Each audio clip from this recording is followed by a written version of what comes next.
Australia সফরের squad চূড়ান্ত হবে আজ। নাহিদ লিটনদের ইনজুরিতে বিপাকে টাইগাররা। হোম অফ ক্রিকেটে চলছে ফিটনেস ক্যাম্প। নভেম্বরে সাফ চ্যাম্পিয়নশিপের সফল আয়োজনে বদ্ধপরিকর বাংলাদেশ। 23 বছরের শিরোপা খরা কাটানোর আশা। আজ দুপুরে লোগো উন্মোচন।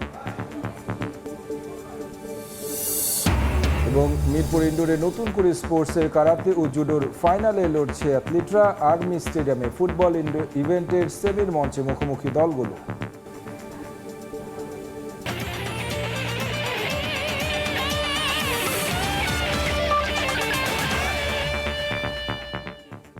বিশ্বের নানা প্রান্তের খেলাধুলার খবর জানিয়ে দেব আমি তারেক হাসান শিমুল।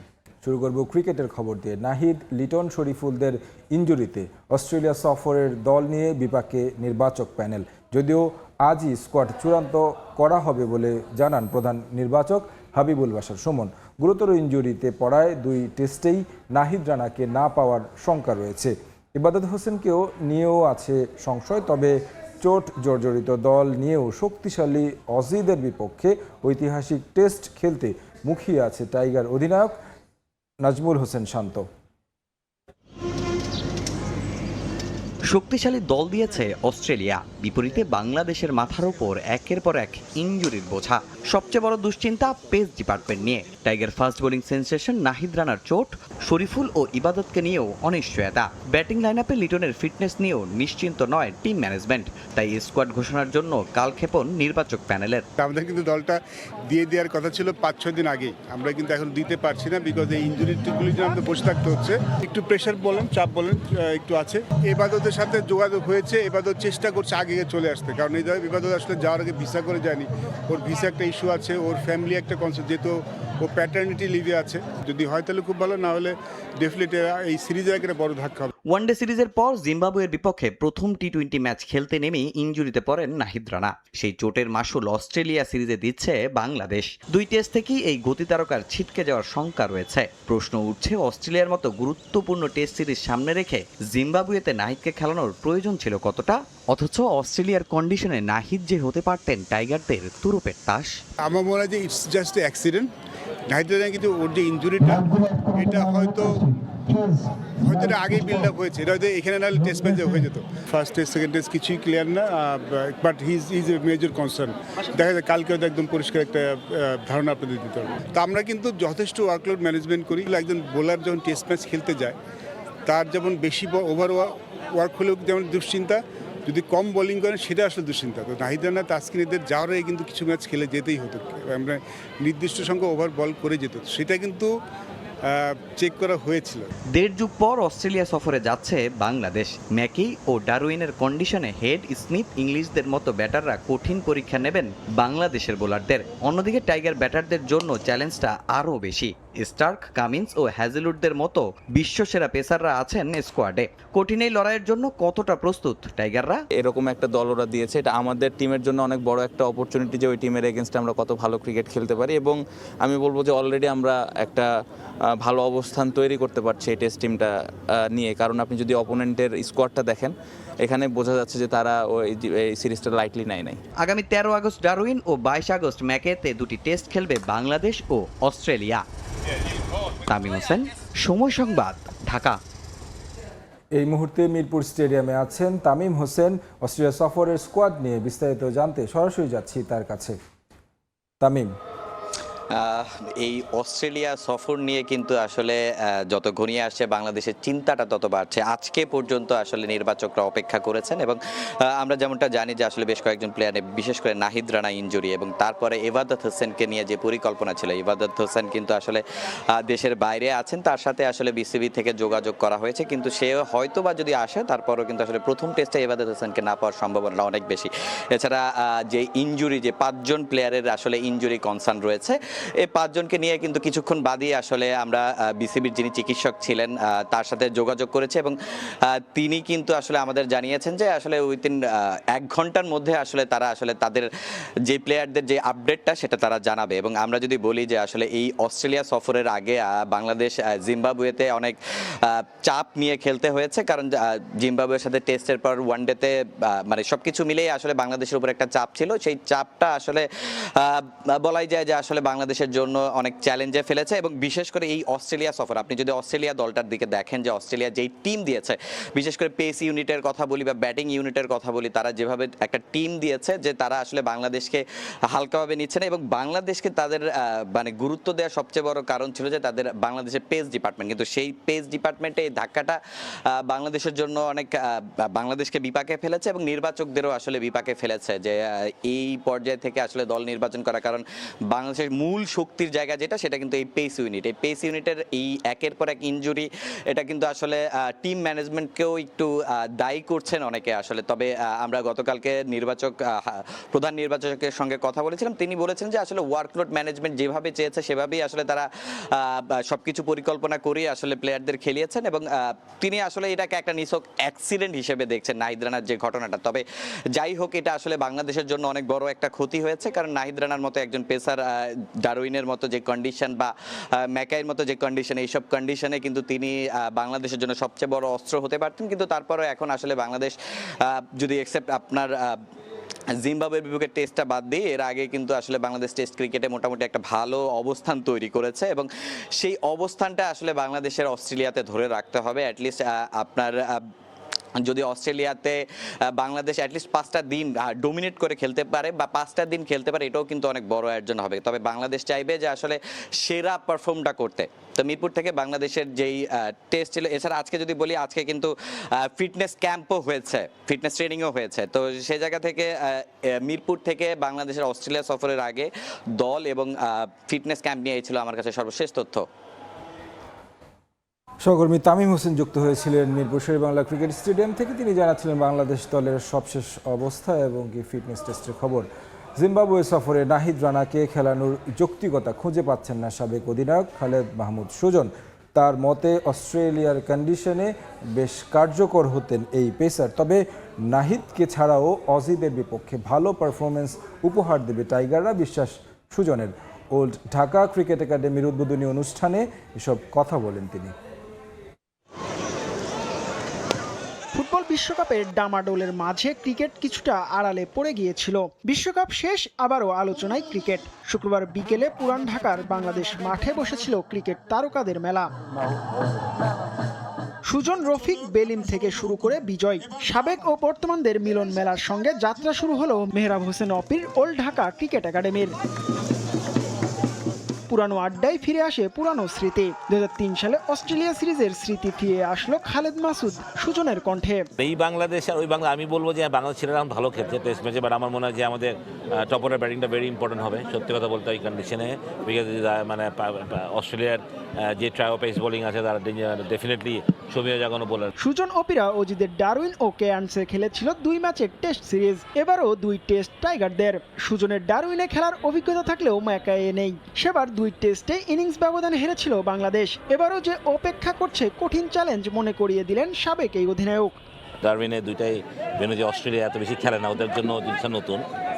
তো আমার মনে তারপরেও অস্ট্রেলিয়া যে স্কোয়াড দিয়েছে ভালো স্কোয়াড, তারপর চ্যালেঞ্জ তো অবশ্যই হবে, টেস্ট ম্যাচে চ্যালেঞ্জ তো থাকবেই। ফিফা বিশ্বকাপ চলাকালীন বাংলাদেশের ছিল জিম্বাবুয়ে সফর। সেই সিরিজের কথা ভুলে যেতে চাইবে টাইগাররা। সাদা পোশাকে একমাত্র ম্যাচটি ইনিংস ও 85 রানে হেরেছে নাজমুল হোসেন শান্তর দল। ব্যাকফুটে থেকেই মাইটি অজিদের বিপক্ষে নামতে হবে টাইগারদের।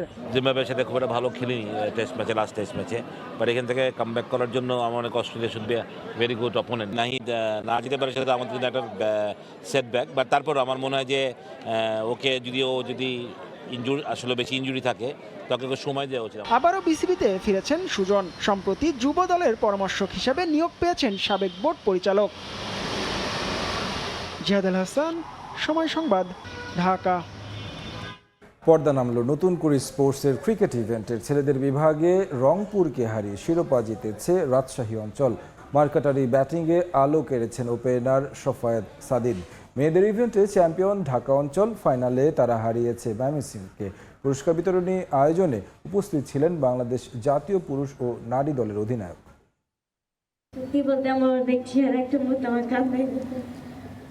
ময়মনসিংহের সাদিয়া আফরিন আবেগটা আর ধরে রাখতে পারলেন না, তেমনটাই তো স্বাভাবিক। হোম অফ ক্রিকেটে ম্যাচ, সরাসরি সম্প্রচার আর জ্যোতি শান্তদের কাছ থেকে দেখা ভবিষ্যৎ তারকারা বর্তমানেই কাটালো স্বপ্ন পূরণের একটা টুর্নামেন্ট। আমি আমার ক্রিকেট ক্যারিয়ার শুরু করার পরে প্রায় 10 বছর পরে এই স্টেডিয়ামে খেলতে পারছি ইন্টারন্যাশনালি।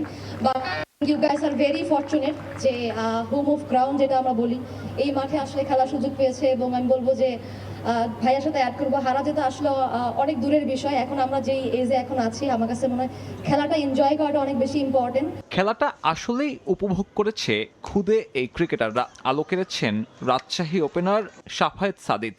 দারুণ উইলোবাজিতে তার 26 বলে 74 রানের ইনিংস জয় এনে দিয়েছে তার দলকে। আমার কোচ আমাকে আসছে প্রায় 5-6 বছর আগে প্র্যাকটিস করেছে, ছোট থেকে আমাকে পজিটিভ থাকতে বলছে এবং হারিটিং ও প্র্যাকটিস করেছে। উত্তেজনা ছিল মেয়েদের ম্যাচেও, তবে ঢাকার নিয়ন্ত্রিত ক্রিকেটের সামনে পেরে ওঠেনি ময়মনসিংহ অঞ্চল। ব্যাটিং, বোলিং, ফিল্ডিং 3 বিভাগেই ছন্দে ছিল চ্যাম্পিয়নরা। এমন উদ্যোগকে সাধুবাদ জানিয়েছেন বাংলাদেশ দলের অধিনায়ক। এইখান থেকে যদি কিছু ছেলে আসে, সেটা রাজশাহী থেকে হতে পারে, সেটা দেশের যে কোনো জায়গা থেকে হতে পারে, সেটাই বাংলাদেশ ক্রিকেটের জন্য ভালো কিছু হবে। খুবই ভালো একটা উদ্যোগ এবং বাচ্চাদের জন্য অনেক একটা ভালো স্মৃতি আমি বলবো। এবং তারা অবশ্যই স্বপ্ন দেখে, এখন স্বপ্নটা হয়তো আরও বড়োভাবে দেখা শুরু করবে। চ্যাম্পিয়ন আর রানার্স আপ দলের প্রতিভাবান সদস্যরা সুযোগ পাবেন বিকেএসপিতে ক্যাম্প করার। সাব্বির মিথুন, সময় সংবাদ, ঢাকা। সাকিব আল হাসানের সাথে মিলিয়ে বাবা মা নাম রেখেছিলেন সাকিব, আর সেই খুদে ক্রিকেটার ব্যাট বলে আলো ছড়ালেন মিস্টার 75-এর মতোই। নতুন করে স্পোর্টসে দেখা মিলেছে জুনিয়র সাকিবের। রংপুর অঞ্চলের নেতৃত্ব দেয়া এই ক্রিকেটার লম্বা সময় প্রতিনিধিত্ব করতে চান জাতীয় দলকে। আমার সঙ্গে যিনি আছেন তিনি সাকিব আল হাসানের ভক্ত এবং সাকিব আল হাসানের নাম থেকেই তার নামও সাকিব। সাকিব, আপনার জন্য খুবই দুঃখের একটা দিন, তবে রংপুর যেভাবে ক্রিকেট খেলেছে আপনি নিশ্চয়ই আপনার দল নিয়ে প্রাউড। জি, আসলে আমাদের প্রথম থেকে ইয়ারা ছিল যে আমরা ফাইনালে উঠবো এবং আমরা একটা প্রধানমন্ত্রীর কাছ থেকে পুরস্কার নেব, এবং সেটা আশা পূরণ হয়েছে, কিন্তু আমরা চ্যাম্পিয়ন হতে পারিনি। তাও আমাদের কোনো ইয়ে নেই আর কি। যে মাঠে আসলে আপনি আপনার আইডলকে সাকিবকে দেখেছেন বা সবাইকে দেখেছেন, সেই মাঠে খেলার অনুভূতিটা কেমন আসলে? এই মাঠে খেলার অনুভূতি আমার অনেক ভালো, কারণ এই মাঠে আমি আগে আসছিলাম কিন্তু খেলা হয়নি আর কি। দর্শক হিসেবে? জি, দর্শক হিসাবে আর বিভিন্ন ক্যাম্প করতে দর্শক হিসেবে আসছিলাম, কিন্তু খেলা হয়নি। এবং এখানে খেলতে পারে আমার অনেক ভালো লাগতেছে, কারণ এখানে আমার যে আইডল বা যারা ন্যাশনাল টিম প্লেয়াররা খেলে এবং আমরা এখানে খেলার সুযোগ পাচ্ছি। অবাক লাগতেছিল, কারণ যে এখানকার আউটফিল্ড বা এখানকার যে সৌন্দর্য, এটা অনেক দারুণ। এবং রংপুর থেকে অনেক ক্রিকেটার উঠে আসছে। আমাদের এই যে জুনিয়র সাকিবের লক্ষ্যটা কি অ্যাকচুয়ালি? আপনি তো লেগ স্পিনারও, বাংলাদেশের লেগ স্পিনার অনেক সংকট, রিশাদ ভালো করছে। আপনার লক্ষ্যটা কি? আপনি কি করতে চান ক্রিকেট নিয়ে? আমার একটা লক্ষ্য যে আমি যেন ছোটো থেকে আমি প্র্যাকটিস করি। ছোটো থেকে যেহেতু আমার একটা স্বপ্ন আছে যে আমি ন্যাশনাল টিমে খেলবো এবং একদিন বিশ্বকে রিপ্রেজেন্ট করব, এটাই আমার স্বপ্ন। লেগ স্পিন কেন করেন, অফ স্পিন কেন করেন না? লেগ স্পিন করি কারণ এটা আমার ন্যাচারাল। আমি ছোটো থেকে যখন লেফটে ব্যাটিং করি এবং লেগ স্পিনটা আমার ন্যাচারাল। এবং সবশেষ আসলে আপনি শান্তর কাছ থেকে পুরস্কারটা নিলেন, নিগার সুলতানা জ্যোতি ছিল। এই সব কিছু কি একজন তরুণ ক্রিকেটারকে আরেকটু উদ্বুদ্ধ করবে সামনের দিনে ভালো করার জন্য, বা এক্সপিরিয়েন্সটা কতটুকু সাহায্য করবে আপনাকে? সবার একটা স্বপ্ন আছে যে এই স্টেডিয়ামে খেলবে এবং প্রধানমন্ত্রীর সাথে দেখা করবে, এবং এইখানে একটা এত বড় একটা ইয়ে আছে নাজমুল হাসান শান্ত, যে ন্যাশনাল টিমের প্লেয়ার, যার সবারই আইডল প্রায়। তারপর নিগার সুলতানা জ্যোতি, সবারই আইডল, তাদের কাছ থেকে পুরস্কার নেওয়া সবাইকে উদ্বুদ্ধ করবে। এটা সাকিব, একদম শেষ প্রশ্ন। আপনার আইডল সাকিব অনেকদিন অলরাউন্ডার র্যাঙ্কিংয়ে টপে ছিলেন এবং অনেকেই মনে করে তর্ক সাপেক্ষে সে বিশ্বসেরা অলরাউন্ডার ইতিহাসের। জুনিয়র সাকিব কি সেরকম একটা স্বপ্ন দেখতে পারবে? জি, ইনশাল্লাহ, এটা আমার একটা স্বপ্ন। ছোটো থেকে আমার স্বপ্ন যে আমি ওনার মধ্যে একজন প্লেয়ার হবো বা ওনার চেয়ে একজন ভালো প্লেয়ার হওয়ার চেষ্টা করবো। Thanks a lot Shakib, best of luck. দর্শক, কথা বলছিলাম জুনিয়র সাকিবের সঙ্গে, যার জন্য এবারে ট্রফি জেতাটা না হলেও এই ধরনের অভিজ্ঞতা তাকে সামনের দিনে অনেক বেশি আত্মবিশ্বাস যোগাবে এবং বড় ক্রিকেটার হতে স্বপ্ন দেখাবে। মিরপুর হোম অফ ক্রিকেট থেকে সাব্বির মিথুন, সময় সংবাদ, ঢাকা। সবজি বিক্রেতা বাবার স্বপ্ন পূরণে ব্যাট বলের লড়াইয়ে রিয়া মনি আক্তার। বয়স 14 না হলেও কিশোরগঞ্জ থেকে উঠে আসা এই খুদে ক্রিকেটার নতুন করে স্পোর্টসের মঞ্চ রাঙিয়েছেন গতি, ঝড় আর দারুণ ব্যাটিংয়ে। অনুকরণ করেন মারুফা আক্তারকে। স্বপ্ন, দেশের জার্সি গায়ে জড়িয়ে গড়বেন উইকেটের রেকর্ড। কিশোরগঞ্জের প্রত্যন্ত অঞ্চল থেকে রিয়ামনির হোম অফ ক্রিকেটে আসার যাত্রাটা মোটেও সহজ নয়। জেলা থেকে বিভাগ, এরপর জাতীয় পর্বের ট্রায়ালে পেছনে ফেলেছেন আরও কিছু ক্রিকেটারকে। ঢাকা অঞ্চলকে জেতালেন শিরোপা। ক্লাস 5-এ পড়ি, তখন আমার আজিমুদ্দিন স্কুল থেকে শুরু হয়েছিল খেলাটা। আমার একটা কোচ অলি, ওনার থেকে শুরু হয়েছিল। উনি আমার হাতে ধরে বল শিখাইছে, আমি ভালো উইকেট নিতে পারি এবং ভালো ব্যাটসম্যান হতে পারি। আমি চেষ্টা করব ভালো করার জন্য এবং সর্বোচ্চটা দিব, নিজের বেস্টটা দিব। রিয়ামনির সাফল্যের পেছনে পেছনে বড় ভূমিকা তার পরিবারের। ছোটবেলা থেকেই সমর্থন দিয়েছেন। আর্থিক সীমাবদ্ধতাকে পেছনে ফেলে মেয়েকে নিয়ে বড় স্বপ্ন তাদের। আমি যখন দোকানতে আসি আয়সা দেখি ওই নাই, বাসায় নাই। মাকে জিজ্ঞাসা করলে মায়ে বলতেছে যে হয়তো নাই, মনে মাঠে চলে গেছে। দৌড়ে আমি যাই, গিয়ে দিই মাঠে, আব্বু তুমি এখানে কেন? আব্বু আমি খেলা দেখতেছি। দুই বাপজি হাঁটতে হাঁটতে বললাম যে তুমি আসলে কি মাঠে, আব্বু তুমি খেলাধুলা করবে? বলতেছে হ্যাঁ আব্বু আমি খেলাধুলা করব। মনে একটা উৎসাহ, খেলবে ওইটাই। কারণ আমি তো আগেই বলছিলাম যে আমি যতটুকু পারি পিতা হিসাবে তোমাকে আমি চেষ্টা থাকবো, বাকিটা উপরওয়ালার ইচ্ছা। রিয়ামনির মতো আরও অসংখ্য ক্ষুদে ক্রিকেটাররা স্বপ্ন দেখছেন, জাতীয় দলের জার্সি গায়ে জড়িয়ে গড়তে চান অজস্র রেকর্ড। এখন দেখার বিষয় দেশের ক্রিকেট সিস্টেম এমন কুড়িদের ফুলে রূপান্তর করতে পারে কিনা। সাব্বির মিথুন, সময় সংবাদ, ঢাকা। আন্তর্জাতিক ফুটবল থেকে লিওনেল মেসির অবসর নিয়ে সরগরম আর্জেন্টিনার সংবাদ মাধ্যম। এএফ-এর বরাত দিয়ে দেশটির বেশ কিছু গণমাধ্যমের দাবি, আগামী কয়েক মাসের মধ্যে আকাশি সাদা জার্সি চিরতরে তুলে রাখবেন সর্বকালের অন্যতম সেরা ফুটবলার। আর মেসিকে রাজস্বিক বিদায় দিতে প্রস্তুত আর্জেন্টাইন ফুটবল অ্যাসোসিয়েশন। ক্যারিয়ারের দ্বিতীয় বিশ্বকাপ জিতেই অবসরে যাবেন লিওনেল মেসি। 2026 বিশ্বকাপের আগে এমন খবর চাউর হয়েছিল আন্তর্জাতিক গণমাধ্যমগুলোতে। যদিও আসরে অবসরের বিষয়ে কোনো ইঙ্গিতই দেননি আর্জেন্টাইন মহাতারকা। বিশ্বকাপের ফাইনালে স্পেনের কাছে হারলেও হয়তো নিউ জার্সি স্টেডিয়াম থেকে আর্জেন্টিনার জার্সি তুলে রাখতেন লিও। তবে ফাইনাল হারায় নিজের ভবিষ্যৎ নিয়ে কোনো মন্তব্য করেননি লিও। 39 বছর বয়সে দুর্দান্ত পারফরমেন্স করে যাচ্ছেন লিও। সদ্য শেষ হওয়া বিশ্বকাপে 8 গোলের পাশাপাশি 4 অ্যাসিস্ট রয়েছে আর্জেন্টাইন মহাতারকার। এমন পারফরমেন্সের পর লিওকে জাতীয় দলে 2030 বিশ্বকাপেও দেখতে চান আর্জেন্টাইন সমর্থকরা। যদিও দেশটির গণমাধ্যমের খবর, আকাশি সাদাদের জার্সিকে বিদায় জানানোর পরিকল্পনা শুরু করেছেন মেসি। তবে খুব সহসাই জাতীয় দল ছাড়ছেন না মেসি। আর্জেন্টিনার হয়ে আরও কয়েক মাস নাকি খেলা চালিয়ে যেতে চান। আর এই সময়ে জাতীয় দলের ভিত গড়ে দিতে লিওনেল স্ক্যালোনির সঙ্গেও নাকি কাজ করবেন 2022 বিশ্বকাপ জয়ী তারকা। মূলত 26 বিশ্বকাপের ব্যর্থতা ভুলে 2030 বিশ্বকাপের জন্য প্রস্তুতি নিতে চায় আর্জেন্টাইন ফুটবল অ্যাসোসিয়েশন। সে কারণে দলকে ঢেলে সাজাবেন স্ক্যালোনি। আর আর্জেন্টাইন মাস্টারমাইন্ডের পরিকল্পনায় দলের বেশ কয়েকজন বয়স্ক খেলোয়াড়। আর আপাতত জাতীয় দলের দরজা খোলা থাকলেও 2030 বিশ্বকাপ স্ক্যালোনির পরিকল্পনায় নেই লিও। তবে লিওনেল মেসির বিদায়কে স্মরণীয় করে রাখতে চায় আর্জেন্টাইন ফুটবল অ্যাসোসিয়েশন। এরই মধ্যে মেসির বিদায়ী ম্যাচ সামনে রেখে বিশেষ পরিকল্পনা হাতে নিয়েছে এএফএ। যদিও অবসর নিয়ে এখনও নীরব আর্জেন্টাইন মহাতারকা। লম্বা সময় পর 2021 সালে মেসির হাতে কোপা আমেরিকা জিতে শিরোপা খরা কাটায় আলবিসেলেস্তারা। আর 2022 বিশ্বকাপে মেসির নেতৃত্বে কাতারে 36 বছরের অপেক্ষার অবসান ঘটে আর্জেন্টিনার। তামিম হোসেন, সময় সংবাদ। খেলার সময় আরও থাকছে। সুদিন ফেরাতে ক্লবকে কোচ হিসেবে নিয়োগ দিল জার্মানি। বিশ্বকাপ জয়ের মিশনে স্বাধীনভাবে কাজ করতে চান জানালেন সাবেক লিভারপুল বস। গার্দিওলাকে চায় ইতালি।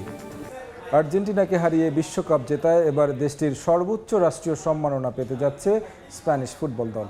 শুধু পুরুষ দলই নয়, অর্ডার অফ সিভিল মেরিট পেতে যাচ্ছে বিশ্বকাপ জয়ী স্প্যানিশ নারী দলও। দেশটির মন্ত্রী পরিষদ বৈঠকে নেওয়া হয়েছে এই সিদ্ধান্ত।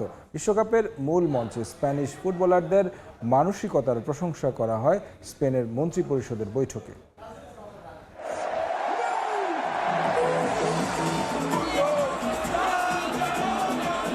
ফুটবল ইতিহাসে এই প্রথম অনন্য এক কীর্তি গড়েছে স্পেন। নিউ জার্সি স্টেডিয়ামে আর্জেন্টিনাকে এক প্রকার নাস্তানাবুদ করে শ্রেষ্ঠত্বের মুকুট মাথায় তোলে লামিন ইয়ামাল, ফেরান তোরেসরা। নতুন প্রজন্মের এমন অর্জনে এখনো আনন্দে ভাসছে পুরো স্পেন। এর আগে 2023 সালে সিডনিতে ইংল্যান্ডকে হারিয়ে নারী বিশ্বকাপের শিরোপা জিতেছিল স্পেন নারী দল। বিশ্বের প্রথম ও একমাত্র দল হিসেবে একই সঙ্গে নারী ও পুরুষ উভয় বিশ্বকাপ শিরোপা নিজেদের ঘরে রাখার অনন্য কীর্তি গড়েছে লা রোহারা। মাঠের এই অবিশ্বাস্য সাফল্যের পর এবার স্পেন নারী ও পুরুষ দল পাচ্ছে দেশটির সর্বোচ্চ রাষ্ট্রীয় সম্মান। স্পেনের মন্ত্রী পরিষদের এক বৈঠকে দেশটির শিক্ষা, ভোকেশনাল ট্রেনিং ও ক্রীড়ামন্ত্রী মিলাগ্রোস তোলোনা স্পেন নারী ও পুরুষ দলকে অর্ডার অফ সিভিল মেরিট পদক দেওয়ার প্রস্তাব দেন, যা পররাষ্ট্রমন্ত্রী হোসে ম্যানুয়েলের সুপারিশে গৃহীত হয়। এটি এমন এক অর্জনের স্বীকৃতি যা খেলাধুলার সীমানা ছাড়িয়ে পুরো সমাজে অধ্যবসায়, প্রচেষ্টা, ত্যাগ, পারস্পরিক সহযোগিতা, শ্রদ্ধা, সহনশীলতা ও প্রতিভার মতো মূল্যবোধ ছড়িয়ে দেয়। পুরো বিশ্বকাপে একক প্রচেষ্টায় নয়, লা রোহারা খেলেছে দল হিসেবে। ফুটবলের মাধ্যমে স্প্যানিশ ফুটবলাররা নিজেদের জাতীয়তা বিশ্বের দরবারে তুলে ধরেছেন বলে মন্তব্য করেন স্পেন সরকারের মুখপাত্র ও মন্ত্রী এলমা সাইস। তারা পুরো বিশ্বকে দেখিয়ে দিয়েছে দলীয় শক্তির আসল রূপ। অসাধারণ প্রতিভার পাশাপাশি তারা দেখিয়েছে সৌহার্দ্য ও সংহতির সৌন্দর্য। প্রতিদ্বন্দ্বিতা করার এই ধরন কেবল খেলাধুলার মধ্যেই সীমাবদ্ধ নয়, এটি একটি দেশ হিসেবে আমাদের নিজস্ব মূল্যবোধকে ফুটিয়ে তোলে। আমাদের আবার নতুন করে স্বপ্ন দেখানোর জন্য আপনাদের ধন্যবাদ। অভিনন্দন চ্যাম্পিয়নরা। বিশ্বকাপের প্রথম ম্যাচে কেপ ভার্দের বিপক্ষে হোঁচট খাওয়ার পর আর পেছনে তাকায়নি লুই দে লা ফুয়েন্তের শিষ্যরা। মূল মঞ্চে স্প্যানিশ ফুটবলারদের মানসিকতারও প্রশংসা করা হয় স্পেনের মন্ত্রী পরিষদের বৈঠকে। ফাহিম ইসলাম, সময় সংবাদ। আবার স্বাগত খেলার সময়ে। আবার নতুন করে স্পোর্টসের খবর। মিরপুর ইনডোরে কারাতে ও জুডোর ফাইনালে লড়ছে অ্যাথলিটরা। আর্মি স্টেডিয়ামে ফুটবল ইভেন্টের সেমির মঞ্চে মুখোমুখি হয়েছে দলগুলো। এই মুহূর্তে মিরপুরে আছেন জিহাদ আল হাসান। বিস্তারিত জানতে সরাসরি যাচ্ছি তার কাছে। জিহাদ, হ্যাঁ, আমি এই মুহূর্তে দাঁড়িয়ে রয়েছি মিরপুর ইনডোর স্টেডিয়ামে, যেখানে আসলে নতুন করে স্পোর্টসের কারাতে বা মার্শাল আর্টের যে খেলাগুলো হচ্ছে, সেখানে মার্শাল আর্টের দুইটি খেলা হচ্ছে এখানে, কারাতে এবং জুডো। এই জুডোর কিন্তু আজকে ফাইনাল এবং সেমিফাইনালগুলো হবে। সেই সঙ্গে কিন্তু জুডো এবং কারাতের এই মুহূর্তে খেলা চলছে। তারপরে দেশের বিভিন্ন অঞ্চল থেকে কিন্তু খুদে খেলোয়াড়রা এসেছেন। বিশেষ করে যদি কারাতে এবং জুডোর কথা বলি, দুইটা ইভেন্টে, এই দুই ইভেন্টের কিন্তু 45 কেজি প্লাস এবং 45 কেজি মাইনাস দুই প্রতিযোগিতারা কিন্তু লড়ছেন দুই গ্রুপে ভাগ হয়ে, এবং বালক এবং বালিকা দুই বিভাগে কিন্তু লড়ছেন তারা। এই ছাড়াও কিন্তু আরেকটি জায়গায় যেটা হচ্ছে শারীরিক শিক্ষা মাঠে কিন্তু ফুটবল ম্যাচ হচ্ছে, যেখানে সেমিফাইনাল আজকে হবে। 4টি সেমিফাইনাল, 2টি বিভাগের 4 সেমিফাইনাল হবে বালক এবং বালিকা বিভাগের। তো নতুন করে স্পোর্টসের কিন্তু এই সরকারি যে উদ্ভাবন বা একটা দেশের প্রতিটি অঞ্চল থেকে খেলোয়াড়দের তুলে নিয়ে আসে, তৃণমূল খেলোয়াড়দের যেটা বলা হয় যে পাইপলাইন, এবং যারাই কিন্তু দেশের এক সময় কিন্তু লিড করবেন বা তাদের হাত ধরেই কিন্তু স্পোর্টসগুলো এগিয়ে যাবে, বাংলাদেশের স্পোর্টস। সেই স্পোর্টস এগিয়ে যেতে কিন্তু এই সরকার যে অভাবনীয় উদ্যোগ, সেটার কিন্তু প্রশংসা করতে হয়। কারণ নতুন করে স্পোর্টসের মাধ্যমে এই যে নতুন যারা ছোট ছোট খেলোয়াড় রয়েছেন, তারা কিন্তু এই যে একটা পাইপলাইন বা তারা কিন্তু একটা স্থান পেল, বা তারা একটা কিন্তু স্থান পেল যেখান থেকে তাদের নিজেদের শুরুটা ডেভেলপ করতে পারবেন, এবং তারা কিন্তু সেইভাবে নিজেদের গড়ে তুলবেন এবং আন্তর্জাতিক মঞ্চে তারা কিন্তু পারফর্ম করতে পারেন। বিশেষ করে যদি বলি যে ক্রিকেট বা ফুটবল, তারা কিন্তু যেমন কালকে ক্রিকেটের ম্যাচগুলো দেখেছি যে শেরে বাংলায় খেলেছেন, তারা তো এই খুদে ক্রিকেটাররা যে ছোটোবেলা থেকে যে বড় মঞ্চে খেলে খেলে একটা অভ্যস্ত আছেন বা তাদের তৈরি করার যে সুযোগ পাচ্ছেন, সেটাই কিন্তু দুর্দান্ত। এই তো নতুন করে স্পোর্টস নিয়ে এই ছিল আমার কাছে সর্বশেষ মিরপুর ইনডোর স্টেডিয়াম থেকে। জিহাদ আল হাসান যুক্ত হয়েছিলেন মিরপুর থেকে, জানাচ্ছিলেন নতুন করে স্পোর্টসের বিভিন্ন ইভেন্টের সবশেষ খবর। দেখছেন খেলার সময়, সঙ্গেই থাকুন। আবারও স্বাগত খেলার সময়। 4 বারের বিশ্বকাপ জয়ী দল জার্মানির দায়িত্ব নিলেন ইয়র্গেন ক্লপ। ব্যর্থতার দায় দিয়ে দায়িত্ব ছেড়েছেন কোচ হুলিয়ান নাগলসম্যানের স্থলাভিষিক্ত হলেন সাবেক লিভারপুল ম্যানেজার। 2030 সাল পর্যন্ত ডিমানশাফটদের সঙ্গে চুক্তি করেছেন ক্লপ। 2014 শিরোপা জয়ের পর যেন শনির দশা জার্মানি ফুটবল দলের। বিশ্বকাপ আসে, বিশ্বকাপ যায়, কিন্তু ব্যর্থতার বৃত্ত থেকে বের হতে পারে না জার্মানিরা। টানা 3 আসরে ভরাডুবি ডিমানশাফটদের। 2018 ও 2022 গ্রুপ পর্বে বাদ পড়ার পর এবার রাউন্ড অফ 32 থেকে বিদায় নিয়েছে তারা। 2026-এ বড় স্বপ্ন দেখিয়েও ভালো কিছু উপহার দিতে না পারায় কোচ হুলিয়ান নাগেলসম্যান এরই মধ্যে হারিয়েছেন চাকরি। সুদিন ফেরানোর স্বপ্ন নিয়ে এবার ইয়র্গেন ক্লপের হাতে দায়িত্ব তুলে দিয়েছে 4 বারের বিশ্ব চ্যাম্পিয়নরা। ডিমানশাফটদের সঙ্গে ক্লপের চুক্তি 2030 সাল পর্যন্ত, অর্থাৎ পরবর্তী বিশ্বকাপে জার্মানির ডাগআউটে থাকবেন তিনিই। আগামী 15 আগস্ট থেকে কার্যকর হবে ক্লপের চুক্তি। নাগেলসম্যানের বিদায়ের পর থেকেই গুঞ্জন সাবেক এই লিভারপুল বস হবেন জার্মানির কোচ। ক্লপ নিজেও আগে নিজ দেশের ফুটবল দলের ডাগআউটে দাঁড়ানোর ইচ্ছা প্রকাশ করেছেন, তবে কাঙ্ক্ষিত চাকরি পেয়ে আবেগে ভেসে যাচ্ছেন না, বরং স্পষ্ট ভাষায় জানিয়ে দিয়েছেন নিজের চাওয়া। আপনারা যদি দুর্ব্যবহার করেন এবং আমার পরিবারকে শান্তিতে থাকতে না দেন, আমি চলে যাব। আমি জানি অন্য দেশে জাতীয় দলের কোচের সঙ্গে আরো বাজে আচরণ করা হয়। আমি এই কাজ ভালোবাসি, কিন্তু যদি প্রয়োজন পড়ে তাহলে আমি পদত্যাগ করার জন্য সবসময় প্রস্তুত আছি। জার্মান লিগের ক্লাব মেইনজে কোচিং ক্যারিয়ার শুরু করেন ইয়র্গেন ক্লপ। এরপর দায়িত্ব নেন ডর্টমুন্ডের। বরুশিয়ানদের বুন্দেসলিগার শিরোপা উপহার দেন দুবার, তবে ক্লপ জাত চানান ইংলিশ লিগে গিয়ে। 2015 সালে লিভারপুলের কোচ হয়ে কাটিয়েছেন 9 বছর। এই সময় অলরেডদের 3 দশকের লিগ শিরোপা খরা কাটান। 2019 সালে তার হাত ধরেই সবশেষ চ্যাম্পিয়ন্স লিগ জিতেছিল মোহাম্মদ সালাহরা। 2024 সালে ক্লান্তির কথা বলে লিভারপুলের দায়িত্ব ছাড়েন ক্লপ। পরের বছর থেকে অস্ট্রিয়ান এনার্জি ড্রিঙ্ক প্রস্তুতকারক প্রতিষ্ঠান রেড বুলের হেড অব গ্লোবাল সকার হিসেবে নতুন চাকরি নেন তিনি। এবার সেখান থেকে নিজ দেশের হারানো গৌরব ফিরিয়ে আনতে দায়িত্ব নিলেন 59 বছর বয়সী এই মাস্টারমাইন্ড। তাকে ঘিরে পঞ্চম বিশ্বকাপ শিরোপার স্বপ্ন দেখতে শুরু করেছে জার্মানরা। জিহাদুল হাসান, সময় সংবাদ। টানা 3 বিশ্বকাপের অংশগ্রহণ না করার ব্যর্থতা ঘোচাতে এবার পেপ গার্দিওলাকে কোচ হিসেবে পেতে চায় ইতালি। ক্লাব ফুটবল ইতিহাসের সেরা এই কোচের বেতন চাহিদার সঙ্গে একমত হতে পারেনি ইতালি ফুটবল ফেডারেশন। এদিকে গার্দিওলার আগে কথা হয় কার্লো অ্যানচেলোত্তির সঙ্গেও। ঘরের ছেলে কার্লো অ্যানচেলোত্তিকে ইতালি ফুটবলের দায়িত্ব দিতে চেয়েছিল দেশটির ফুটবল ফেডারেশন।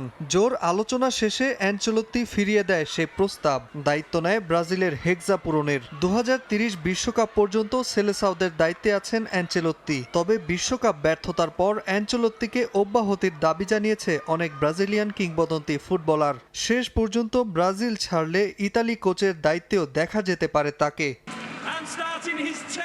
তবে অ্যানচেলোত্তির আশায় বসে নেই ইতালিয়ানরা। ক্লাব ফুটবলের আরেক বড় নাম পেপ গার্দিওলাকে কোচিং প্যানেলে আনতে দৌড়ঝাঁপ শুরু করেছে 4 বারের বিশ্ব চ্যাম্পিয়নরা। পরপর 3 বিশ্বকাপ খেলতে পারেনি ইতালি। এবার যে কোনো মূল্যে এই অভিশপ্ত খরা কাটাতে চায় দেশটির ফুটবল ফেডারেশন। জেন্নারো গাত্তুসোর অধীনে বসনিয়া ও হার্জেগোভিনার কাছে হেরে বিশ্বকাপের টিকিট হারানোর পরই কয়েক দফায় সরাসরি বৈঠকও হয় স্প্যানিশ কোচ পেপ গার্দিওলার সাথে। তবে শেষ মুহূর্তে ঝুলে যায় চুক্তি। বাদ সাধে গার্দিওলার উচ্চ বেতন, এমনটাই দাবি ইউরোপিয়ান গণমাধ্যমের। গার্দিওলা প্রতি মৌসুমে 20 মিলিয়ন ইউরো বেতন দাবি করেছে ইতালিয়ান ফুটবল ফেডারেশনের কাছে।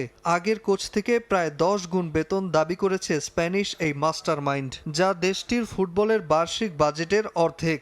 গত মৌসুম শেষে ম্যানচেস্টার সিটির দায়িত্ব ছেড়ে নতুন ঘর খুঁজছেন গার্দিওলা নিজেও। ক্লাবটির হয়ে 6টি প্রিমিয়ার লিগ, 3টি FA কাপ, 5টি লিগ কাপ এবং একবার জিতেছেন চ্যাম্পিয়ন্স লিগ। এর আগে বার্সেলোনা ও বায়ার্ন মিউনিখের ডাগআউট সামলিয়েছেন পেপ। তাই গার্দিওলাকে কিছুতেই হাতছাড়া করতে চাইছে না ইতালি। স্প্যানিশ এই কোচকে ডাগআউটে আনতে প্রয়োজনে প্রচলিত আর্থিক কাঠামো ভাঙতে রাজি তারা। তবে শেষ পর্যন্ত গার্দিওলাকে না পেলে বিকল্প ভেবে রেখেছে ইতালি। আন্দ্রে পিরলো, রবার্তো মানচিনি এবং আন্তোনিও কন্তেও আছেন তাদের পছন্দের তালিকায়। নাজমুল হাসান পুলক, সময় সংবাদ। খেলার সময়ের শীর্ষ সংবাদগুলো জানিয়ে দিচ্ছে আরেকবার। অস্ট্রেলিয়া সফরের স্কোয়াড চূড়ান্ত হবে আজ। লিটন নাহিদের ইনজুরিতে বিপাকে টাইগাররা। মাইজা অজিদের বিপক্ষে সিরিজে বড় চ্যালেঞ্জ। নভেম্বরে সাফ চ্যাম্পিয়নশিপের সফল আয়োজনে বদ্ধপরিকর বাংলাদেশ। 23 বছরের শিরোপা খরা কাটানোর আশা। আজ দুপুরে লোগো উন্মোচন। এবং মিরপুর ইন্ডোরে নতুন করে স্পোর্টস কারাতে ও জুডোর ফাইনালে লড়ছে অ্যাথলেটরা। আর্মি স্টেডিয়ামে ফুটবল ইভেন্টের সেমির মঞ্চে মুখোমুখি দলগুলো।